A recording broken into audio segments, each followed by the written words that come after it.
Hi Gemini, this is Jav. Welcome po sa ating channel. By the way, Gemini, this is your time-lapse reading.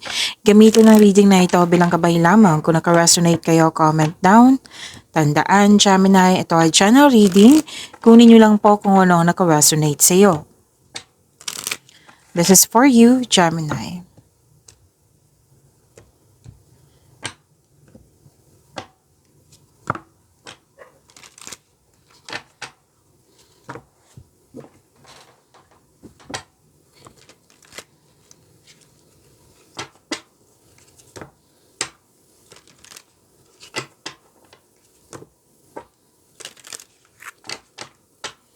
Para po ito sa iyo, Gemini.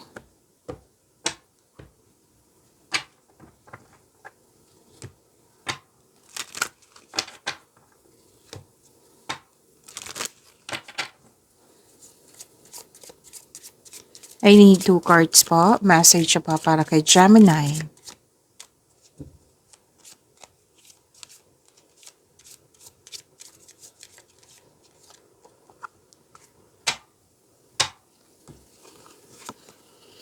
Forgive.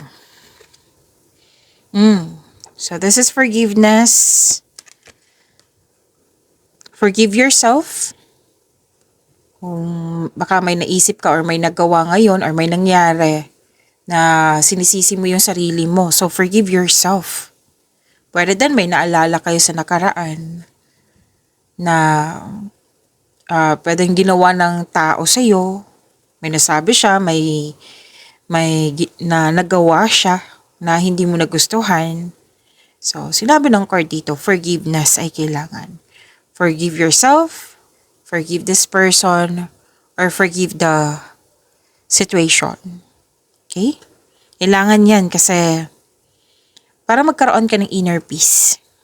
Kung tungkol to sa isang tao, oo na pwedeng nagkaroon ka ng trauma na hindi mo siya kayang kausap, pwede mo naman siyang patawarin through your mind and heart.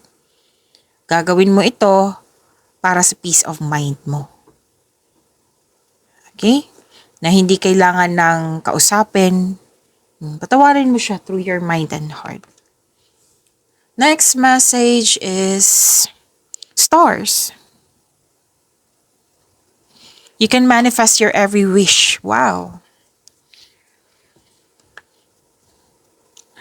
So, granted yung manifestation mo, kung ano yung minamanifest mo. Kung nagmanifest kayo ngayon, siguraduhin yung magkaroon ng positive thoughts, positive mindset to attract, to manifest. Okay, siguraduhin nyo. And this is also, pag-asa. Pag-asa at healing. Kasi forgiveness to eh. So, magkakaroon din ng healing. Okay? So, you can manifest your every wish. Wow.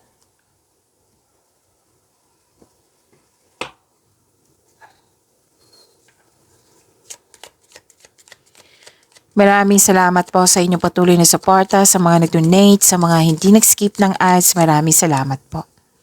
Sa mga hindi pa nag-subscribe, subscribe na po kayo at click bell notification para malaman nyo na may bago tayong video. Para sa mga gustong magpa-reading, comment po kayo ng personal reading. Again, comment kayo ng personal reading and check my reply sa comment section.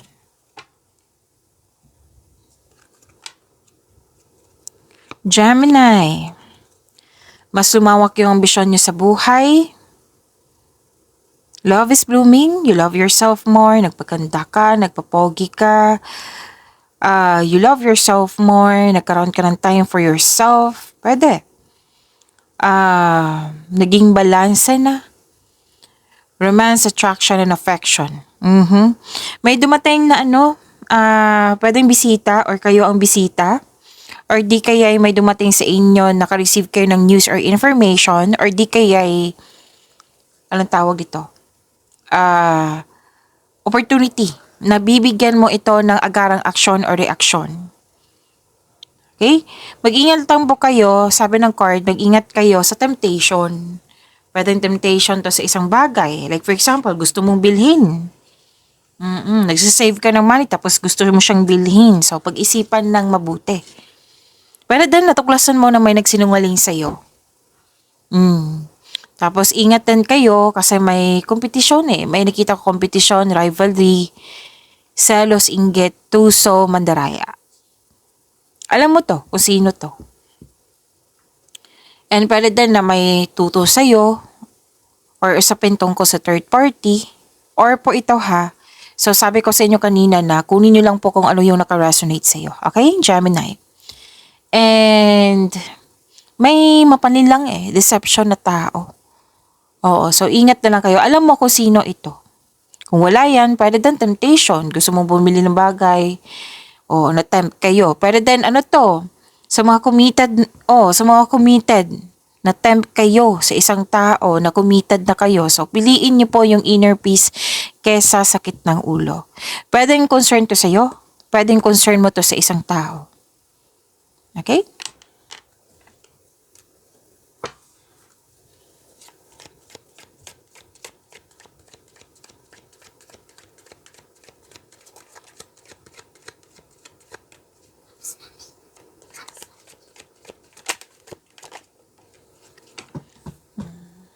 Pasensya na po sa ingay ha, may kausap. Kinakausap ako ng bata ngayon.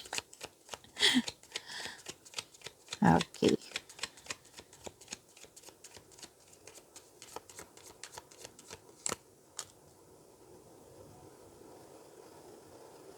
Kung may napansin kayo na repeating message, yan po yung pinupush ng card sa inyo. Like for example, nanood kayo sa isang video reading sa inyong monthly by tarot reading, weekly by tarot reading, second half of the month of October at dito din. At may napansin kayo na repeating message.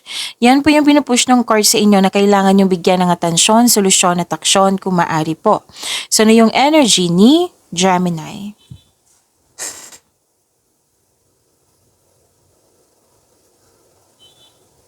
Ang ganda nito.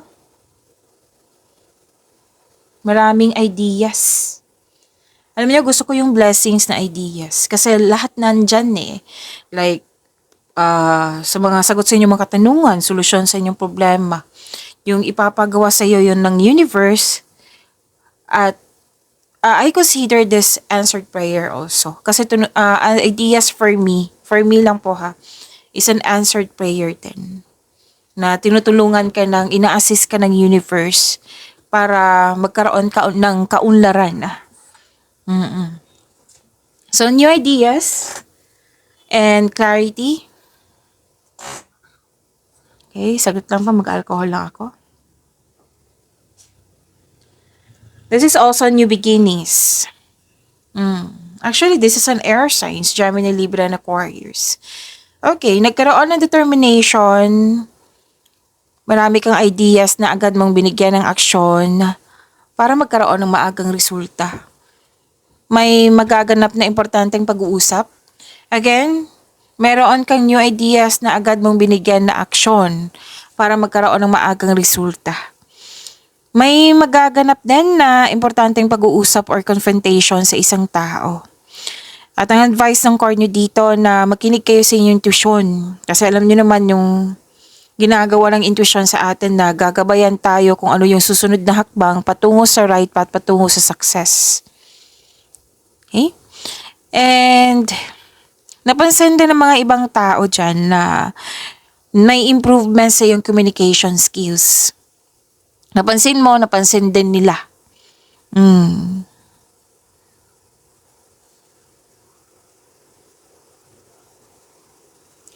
Huwag magalinlangan na mag-invest.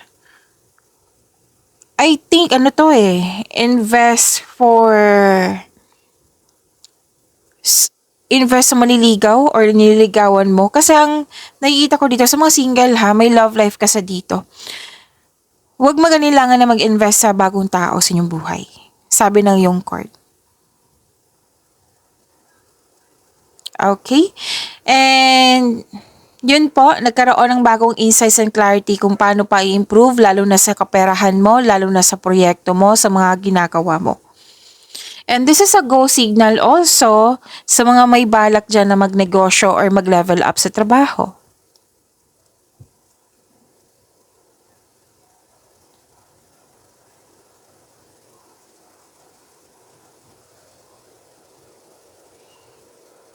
May hinihintay ka? Pwede? Or may i-sacrifice? Pwedeng may alok sa'yo na pinag-isipan mo ng mabuti? May hesitation ako nakikita dito eh. May parating na pagsasakripisyo or pagsusuko, bagamat ihanda ang sarili kung karapat-dapat pa ito. Okay? And itong waiting na ito, itong sacrifice na ito, magkailangan magkaroon ng time for reflection. Pag-isipan talaga ng mabuti, sabi ng iyong card. It might be hindi ka handa or napipilitan lang. Nag-iisip ka dito eh, malalim ang iniisip mo. Pwede daw nagkaroon ng pag-aantay or delay. So sabi ng card dito, try to invest your time wisely while you wait.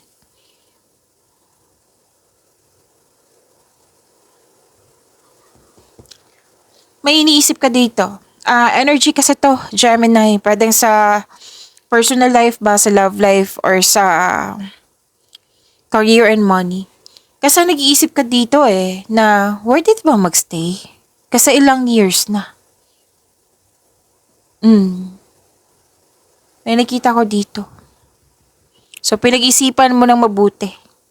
Pagbalanse kailangan. Tanungin mo yung sarili mo kung bakit nagtanong ka ng ganyan. Bakit natanong mo yan? Bakit naisip mo yan? Ano ba ang punto mo? Ang nakikita ko dito, gusto mo ng growth. Gusto mo ng pagbabago. Kasi sinabi ko kanina, di ba? Gusto nyong magkaroon ng pag-level up.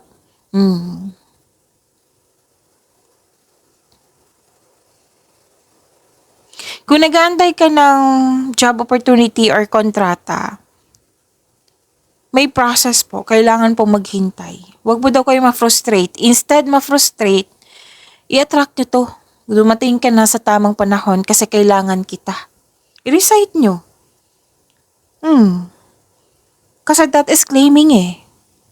Kaysa ma-frustrate kayo, mag-create kayo ng blockages, diba? Mas lalong magde-delay yan. So, why not attract positivity? I-recite mo na dumating ka na.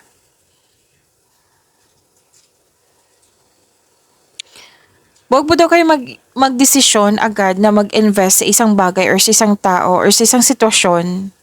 Kailangan ng pag-isipan ng mabuti.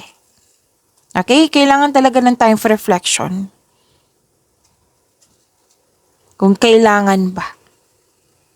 Kailangan bang sumuko? Kailangan bang i-grab? Kailangan bang mag-invest? Yan. Wala namang iniisip ni Gemini.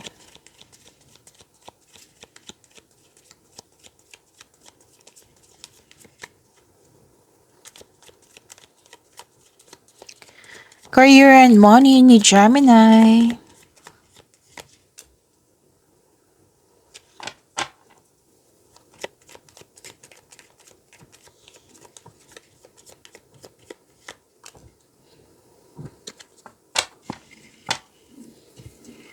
Kampante ka na dito eh. Kampante na ka sa yung sitwasyon na kampante na kayo sa inyong sitwasyon.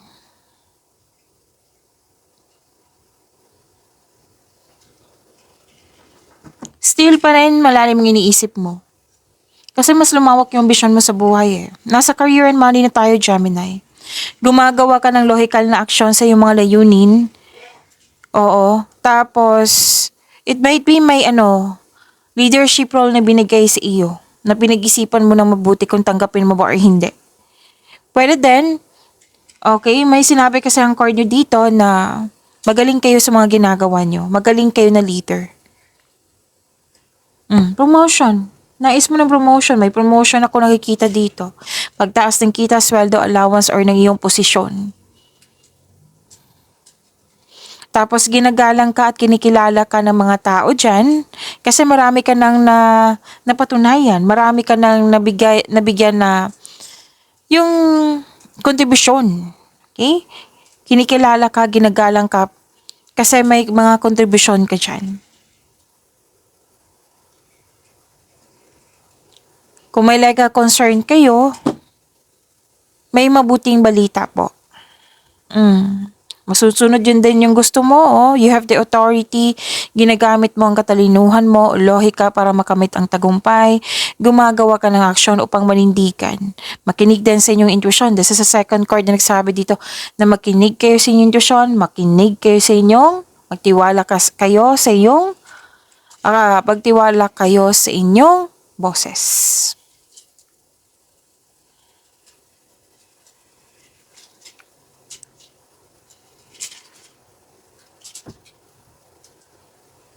Ang ganda nito, Gemini, kasi this is a wealth and generosity. Ang taas ng tagumpay mo, lalo na sa kaperahan, sa career nyo. Ang taas ng tagumpay at katatagan ay nasa iyong kamay na hawak mo na. May parating na kasosyo or magbigay ng puhunan sa iyo para makamit yung layunin mo sa buhay. Pwedeng puhunan, pwedeng ideas, pwedeng moral support. Para pwedeng kasosyo, nasabi ko na eh. Basta po, support. May support dito para ma-achieve mo yung layunin mo sa buhay. And these two cards, may sinabi talaga dito na may binigay sa iyo na leadership role or magaling kayo sa mga ginagawa mo dyan. Financial stability, kitang-kita ko po dito. You deserve this. Okay? You deserve this, Gemini.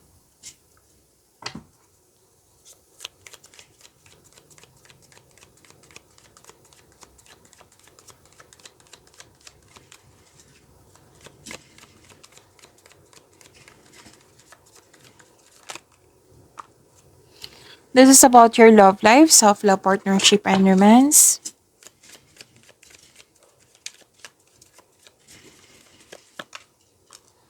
Oh, this is good.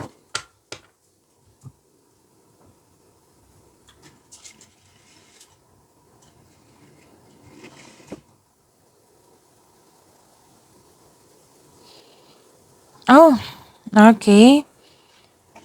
Nakita ko dito,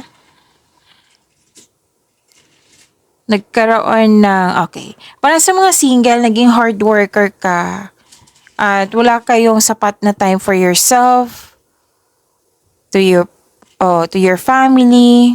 So, sabi ng card dito, balansehin ang oras. Okay? Balansehin ng oras. Para sa mga relasyon sa buhay mag-asawa, ang advice ng card nyo dito, kasi maaring nagkaroon kayo ng tampuhan ng dahil sa lack of time. So, or kung ibang concern to, basta may nakita ko dito hindi nagkaroon ng pagkakaunawaan. Pero kung sa araw na ito, kung kailan nyo to napanood, mag-uusap na kayo. Kasi diba may sabi dito may masinsinang pag-uusap. So, panatilihin maging totoo sa isa't isa. Meaning to say, lahat ng concern mo, sabi mo na para ayusin yung dalawa. Hindi pwedeng ikaw lang yung magdala sa ganyang concern. Kayong dalawa dapat ang mag-ayos niyan. Pero may pagkakaayos naman ako nakikita dito. Yes, may hustisya eh. So, yung sinabi ko kanina ng legal concern, may positibo or di kaya manalo ka, mararesolve na. Yan yung nakikita ko dito. This is the second card na nagsabi po na mararesolve na. Tapos yung mga nangyari po na hindi naging disbalance, have faith na imbalance sa situation are no working out in your favor. Pabor sa'yo. So may pagkakaayos ha, claim nyo po.